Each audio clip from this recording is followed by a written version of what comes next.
इंद्र ने स्वर्गलोक में जाकर फिर से देवराज्य पर अधिकार पाया और राज सिंहासन पर आरूढ़ होने के पश्चात श्री लक्ष्मी जी की इस प्रकार स्तुति की। इंद्र बोले, संपूर्ण लोकों की जननी, विकसित कमल के सदृश नेत्रों वाली, भगवान विष्णु के वक्षस्थल में विराजमान कमलोद्भवा श्री लक्ष्मी देवी को मैं नमस्कार करता हूँ। कमल ही जिनका निवास स्थान है, कमल ही जिनके कर कमलों में सुशोभित है, उन कमलमुखी कमलनाथ प्रिया श्री कमला देवी की मैं वंदना करता हूँ। हे देवी, आप संपूर्ण लोकों की माता हो, आपसे और श्री विष्णु भगवान से यह चराचर जगत व्याप्त है।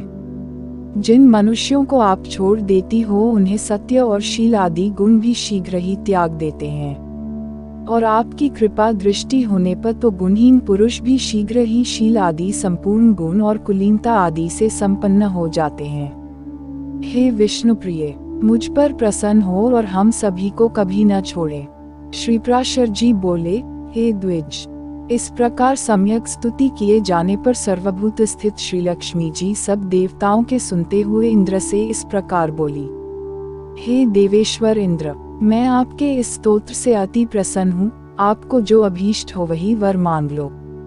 मैं आपको वर देने के लिए ही यहाँ आई हूँ। इंद्र बोले, हे देवी, यदि आप वर देना चाहती है और मैं भी यदि वर पाने योग्य हूँ, तो हमें पहला वर तो यही दीजिए कि आप इस त्रिलोकी का कभी त्याग न कीजिए, और दूसरा वर हमें यह दीजिए कि जो कोई आपकी इस स्तोत्र की स्तुति करे उसे आप कभी न त्यागे।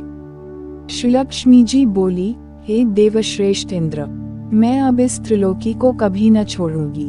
आपके स्तोत्र से प्रसन्न होकर मैं आपको यह वर देती हूँ, तथा जो कोई मनुष्य प्रातकाल और सायंकाल के समय इस स्तोत्र से मेरी स्तुति करेगा, उससे भी मैं कभी विमुख न होऊंगी। श्री पराशर जी बोले, हे मैत्रेय, इस प्रकार पूर्व काल में महाभागा श्री लक्ष्मी जी ने देवराज की स्तोत्र रूप आराधना से संतुष्ट होकर उन्हें ये वर दिए।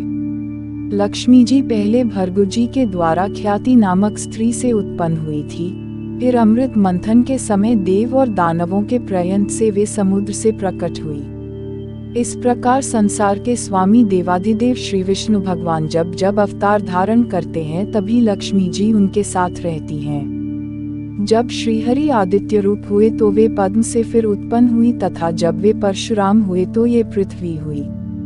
श्रीहरि के राम होने पर ये सीता जी हुई, और कृष्णावतार में श्री रुक्मिणी जी हुई।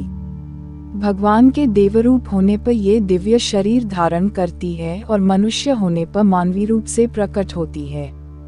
विष्णु भगवान के शरीर के अनुरूप ही ये अपना शरीर भी बना लेती है। जो मनुष्य लक्ष्मी जी के जन्म की इस कथा को सुनेगा अथवा पढ़ेगा, उसके घर में तीनों कुलों के रहते हुए कभी लक्ष्मी का नाश न होगा। हे मुने, जिन घरों में लक्ष्मी जी के इस स्तोत्र का पाठ होता है, उनमें कलह की आधारभूत दरिद्रता कभी नहीं ठहर सकती। हे ब्राह्मण, तुमने जो मुझसे पूछा था कि पहले भर्गु जी की पुत्री होकर फिर लक्ष्मी जी क्षीर समुद्र से कैसे उत्पन्न हुई, सो मैंने तुमसे यह सब वृतांत कह दिया। इस प्रकार इंद्र के मुख से प्रकट हुई यह लक्ष्मी जी की स्तुति सकल विभूतियों की प्राप्ति का कारण है। जो लोग इसका नित्य प्रति पाठ करेंगे, उनके घर में निर्धनता कभी नहीं रह सकेगी।